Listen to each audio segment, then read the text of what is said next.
Pada video sebelumnya kita telah mempelajari dan memahami apa itu relasi. Dan sekarang kita akan belajar tentang bagaimana memahami bentuk penyajian dari suatu relasi.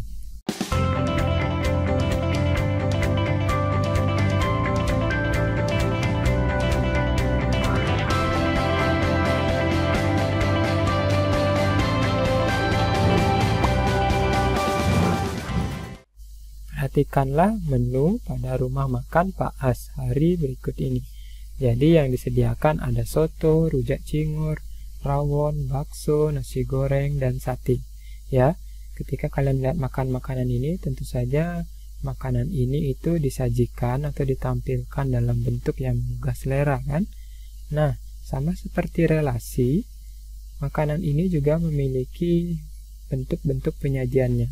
Kalau kita lihat dalam kasus ini, itu soto itu disajikan dalam mangkok, bakso dalam mangkok, kemudian nasi goreng itu disajikan dalam piring, ya. Sama seperti satenya juga dalam piring datar.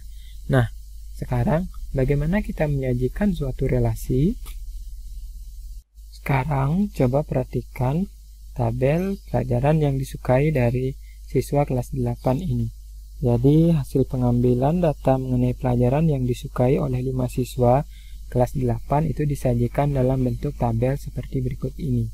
Abdul menyukai mata pelajaran matematika dan IPA, Budi menyukai mata pelajaran IPA, IPS, dan kesenian, Chandra menyukai mata pelajaran olahraga dan keterampilan, Dini menyukai mata pelajaran kesenian dan bahasa Inggris, serta Elok menyukai mata pelajaran matematika, IPA, dan keterampilan.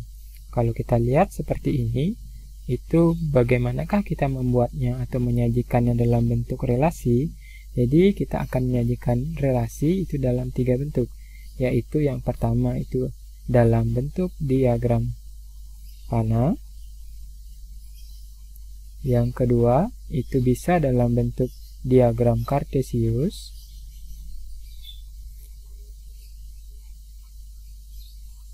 sedangkan yang ketiga itu kita bisa menyajikan suatu relasi dalam bentuk himpunan pasangan berurutan.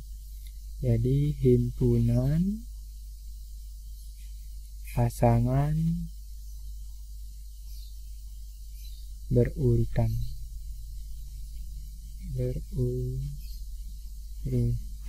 Ya, jadi ketiga cara ini bisa digunakan untuk menyajikan suatu relasi, dan kita akan coba melihat bagaimana menyajikan relasi dari permasalahan pelajaran yang disukai oleh siswa kelas 8 ini.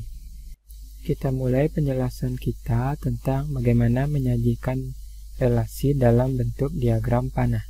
Jadi ini adalah contohnya, ya, bagaimana kita membuat relasi itu kita sajikan dalam bentuk diagram panah. Jadi kalau tabel ini itu saya buatkan dalam bentuk himpunan. Saya membuat himpunan A, itu ya, misalkan A adalah himpunan dari nama-nama siswa tersebut. Jadi Abdul, kemudian Budi, kemudian Chandra, kemudian Dini, dan Elok. Jadi ini adalah anggota-anggota dari himpunan A yang saya buat. Ada 5 nama anak, ya. Kemudian himpunan B itu adalah untuk mata pelajaran yang disukai oleh anak-anak kelas 8 tersebut. Terdiri dari matematika, kemudian IPA, IPS, kemudian bahasa Inggris.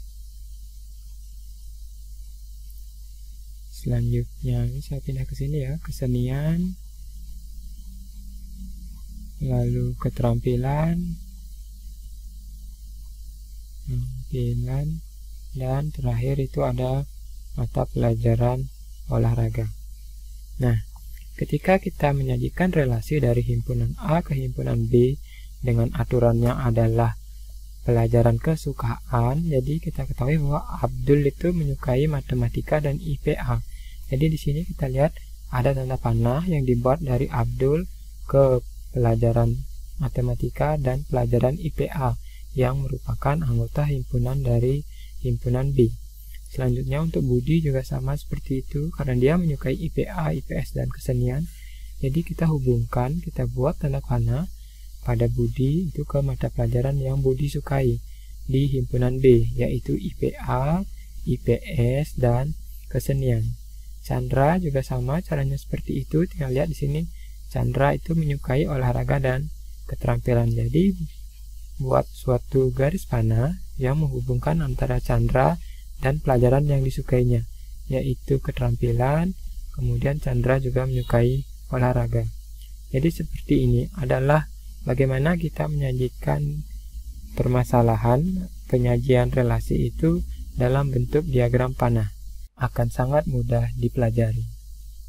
Cara kedua yang dapat digunakan untuk menyajikan bentuk suatu relasi itu adalah dengan menggunakan diagram Kartesius. Masih seperti masalah pelajaran yang disukai siswa kelas 8 tadi, itu kita sekarang akan coba sajikan dia dalam bentuk diagram Kartesius. Jadi ini ada anggota himpunan A dan anggota himpunan B-nya masih sama. Ya, anggota himpunan A itu adalah di nama siswa, kemudian anggota himpunan B itu adalah pelajaran yang disukai mereka. Nah, sekarang kalau kita lihat di sumbu horizontal ini atau di sumbu X yang kalian kenal selama ini dalam diagram Kartesius, itu diletakkan untuk komponen-komponen dari nama siswanya.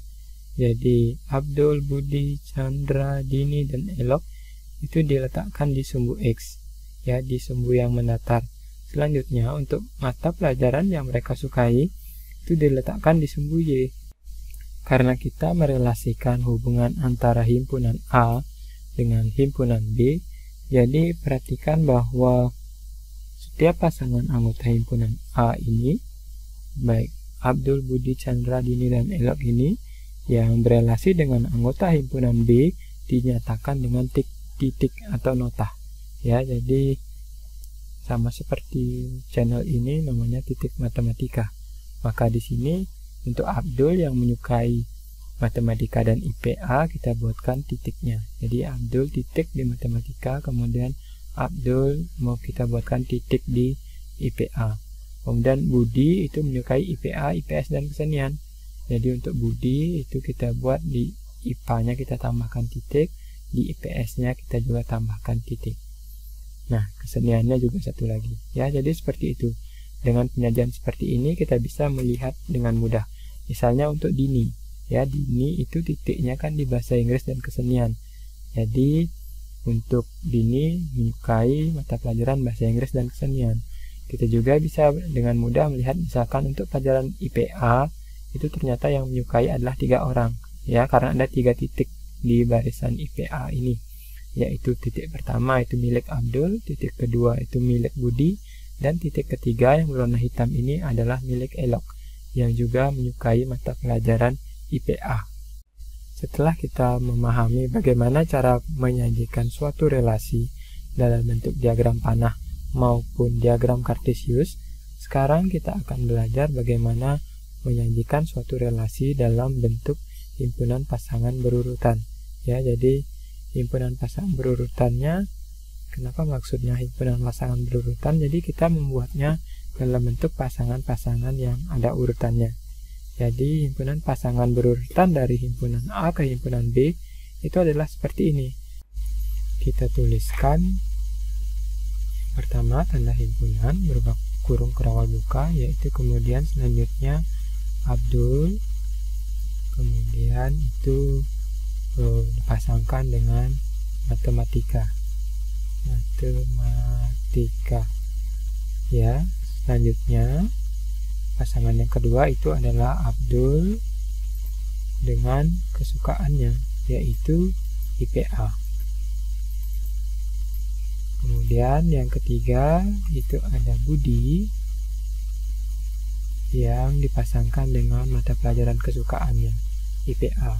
Selanjutnya saya lanjutkan di sini ya, itu Budi dengan pasangannya pelajaran IPS.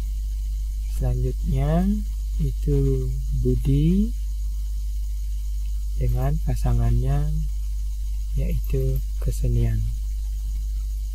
Jadi demikian seterusnya ya, sampai nanti di terakhir itu adalah untuk Elo yang menyukai pelajaran keterampilan. Ya, jadi seperti itu. Ya, lengkapnya ini sudah saya siapkan di bawah ini. Kalian bisa melihat bahwa himpunan pasangan berurutan dari himpunan A ke himpunan B itu ada sebanyak 1, 2, 3, 4, 5, 6, 7, 8, 9, 10, 11, dan 12 ya. Jadi seperti itu cara membuat himpunan pasangan berurutan. Kita kembali ke rumah makan Pak Asari ya.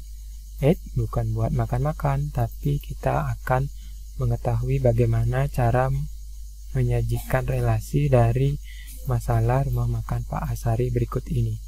Jadi diketahui ada menu makanan yang ternyata tiap-tiap anak itu tidak sama menu favoritnya.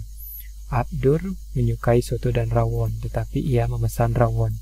Ahmad menyukai bakso, rujak cingur dan sate, tetapi ia memesan rujak cingur. Kemudian yang ketiga ada Rahmat yang sangat menyukai sate dan nasi goreng, tetapi ia memesan nasi goreng. Kemudian yang keempat ada Herman yang memesan bakso, walaupun sebenarnya ia menyukai bakso, soto, dan rawon. Dan yang kelima ada Zaini yang menyukai soto dan nasi goreng, tetapi kali ini ia memesan soto. Bentuk hubungan apa sajakah yang dapat dibuat? Jadi untuk hubungan yang dapat dibuat atau relasi yang dapat dibuat itu ada dua. Yang pertama itu adalah makanan yang disukainya, makanan kesukaan ya, saya singkat saja, kesukaan. Kemudian yang kedua adalah makanan yang dipesan, karena walaupun anak-anak tersebut menyukai makanannya, tapi mereka hanya memesan satu saja ya, makanan dipesan. Jadi seperti itu. Sekarang saya harapkan kalian bisa menyajikan relasi-relasi ini, baik relasi tentang makanan kesukaan ataupun relasi tentang makanan yang dipesan itu dalam 3 cara yang telah kita pelajari sebelumnya. Yaitu yang pertama adalah dengan diagram panah. Kemudian yang kedua itu adalah dengan diagram Kartesius. Diagram Kartesius. Dan yang ketiga itu adalah dalam bentuk himpunan pasangan berurutan. Ya, jadi demikian untuk video kali ini. Saya harapkan kalian sekarang telah bisa memahami bagaimana bentuk penyajian relasi dengan ketiga cara ini.